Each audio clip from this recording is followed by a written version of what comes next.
Okay, so today we are looking at the new BTO launch exercise for February. All right, so there's quite a few interesting locations here. So you have Woodlands, Queenstown, as well as Tanjong Rhu area lah. So of course, most people would likely be very interested in Queenstown and Tanjong Rhu area because of the location, of course. So a couple of things to take note of. For this Queenstown and Tanjong Rhu area, right, they're actually under the Plus and the Prime scheme. So what is the Plus and the Prime scheme? Okay, the Plus and the Prime scheme, most of you should be aware already, but it's just about the certain things to take note of, to consider, okay, before you want to apply for the Plus and the Prime BTO launches. Okay, so before you guys get too excited about Queenstown and Tanjong Rhu, right, there's a few important points that you all need to take note of. Okay, one is that this framework actually has certain limitations, certain restrictions, and you need to understand how it's going to impact you in the future when you actually want to market and sell your unit in the resale market. Okay. So one thing, the first thing is, of course, is the MOP or minimum occupancy period. So the MOP for Plus and Prime flats will be 10 years. Okay, 10 years. Okay, for one of the things to take note of, right, if you're looking at the Queenstown BTO project, okay, so obviously been a very popular mature estate. So as you all know, Queenstown, some of the newer BTOs that already obtained the MOP, they are selling at very high prices, above a mil for the 4-room flats, okay, so highly sought after. So for Queenstown, right, what you need to take note of, firstly, is the construction period. Okay, construction period is going to take about 4 years and 7 months, okay, so let's say 4.5 years, okay, and then on top of that, you have to meet a minimum MOP of 10 years, okay, under this scheme. So in all, right, you need to basically wait about 14 and a half years before you can even consider selling your flat. Okay, 14 and a half years is a very long time. Okay, a lot of things can happen, a lot of, changes can happen in the market as well as in your personal lives. Okay, so something to take note of. Some of the things that you need to consider, I just be very blunt about it. One of it is divorce. So in the event, let's say, during this 14 and a half year period, okay, if the couple end up in a divorce, okay, then what is going to happen? So of course the house will be returned back to HDB lah. Pre-MOP, then the house will be returned back to HDB. So previously, at least some people, what they did was they tahan until the MOP, and then they actually sell their BTO in the open market. Okay, so they avoid returning the house back to HDB. But for this one, 10 years, I think not easy to tahan. So you have to be very sure, you and your partner have to be very sure that you are going to be together, you're going to start a family, you're going to live together, and before you consider applying for this. Okay, another thing that you need to consider is the loan tenure as well. So basically, if you are waiting for 14 years, right, okay, and if you want to do a restructuring or upgrading later on for asset progression and all that, you are going to realize that this 14 years is going to affect your loan tenure. That means your loan tenure actually becomes shorter.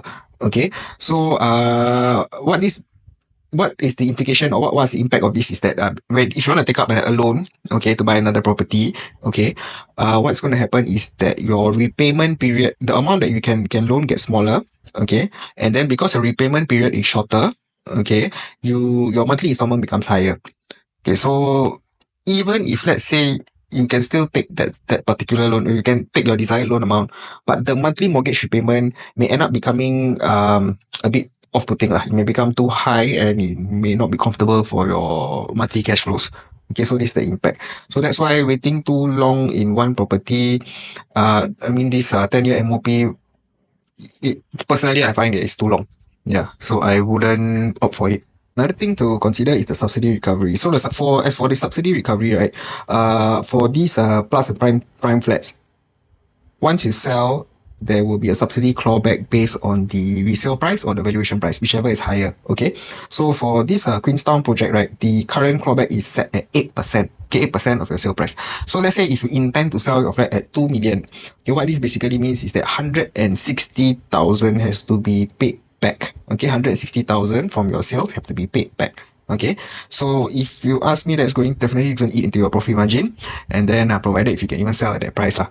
Okay, of course, the rationale for all these measures is that the BTOs in these popular locations, that's why they're called prime or plus locations. So they are popular locations, or they have certain attributes. Okay, the underpinning policy is that the government wants these locations to be affordable to all Singaporeans or majority of Singaporeans. Okay, so these policies are drafted with a long-term perspective of affordability for majority of Singaporeans. Okay, that's why it is quite unlikely that prices for these, with all these measures in place, right, it's quite unlikely that the prices can actually really run up too high. Okay, and then of course again, we never know if there will be more measures that will be coming up for public housing lah, more cooling measures, sure that housing is affordable for majority of Singaporeans. Okay, subsidized housing especially. Okay, another thing to take note of will be the plus and prime flat owners cannot rent out your entire flat.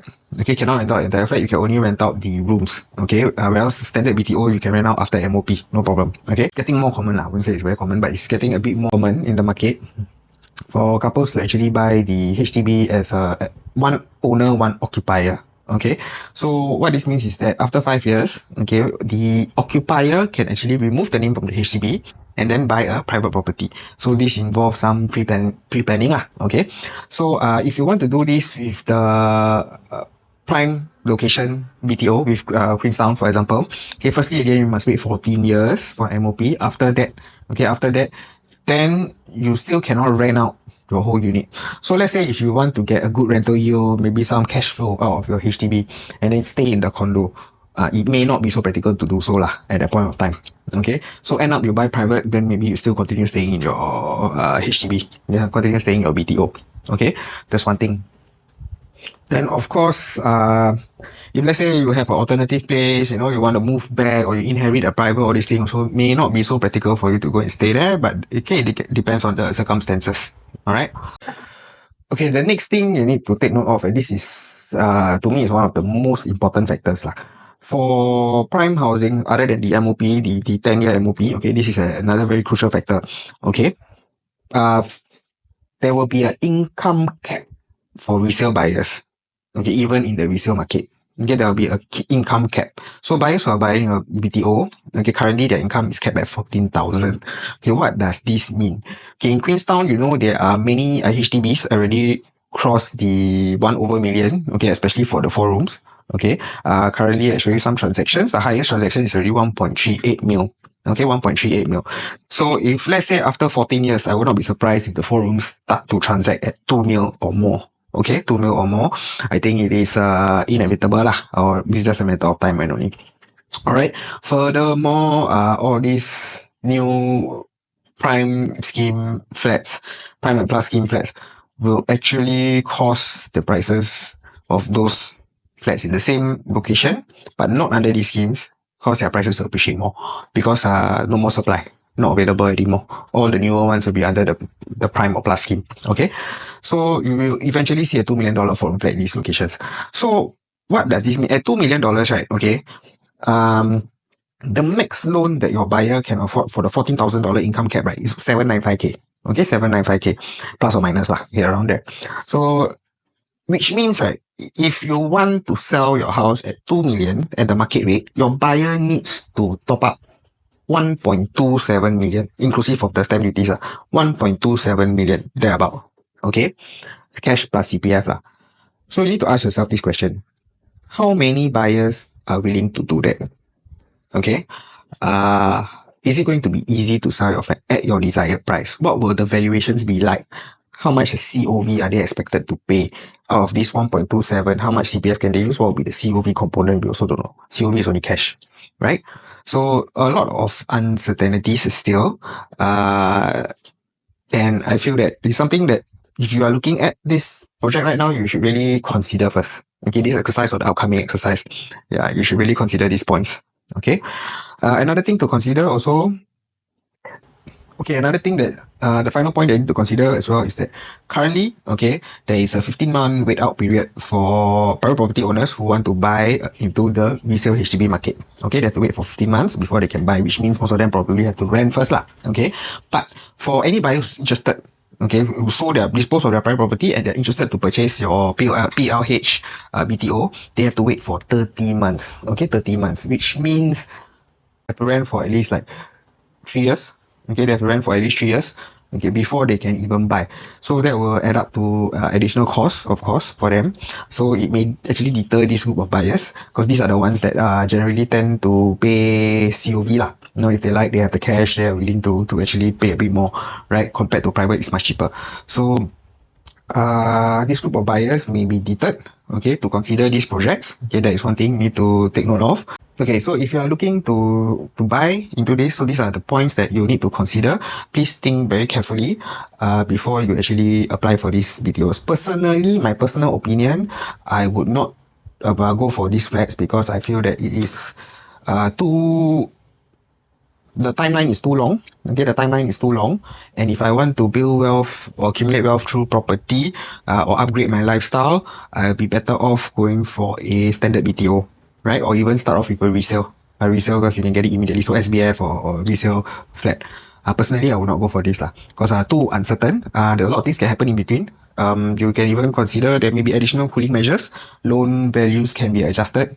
Okay, so a lot of things can be affected. You know, there'll be maybe increased BSD, lower loan amounts, MSR can be adjusted, your mortgage servicing ratio, your LTV, loan to value can be adjusted lower, of course. And then, you know, there could be additional rules that come in place as well.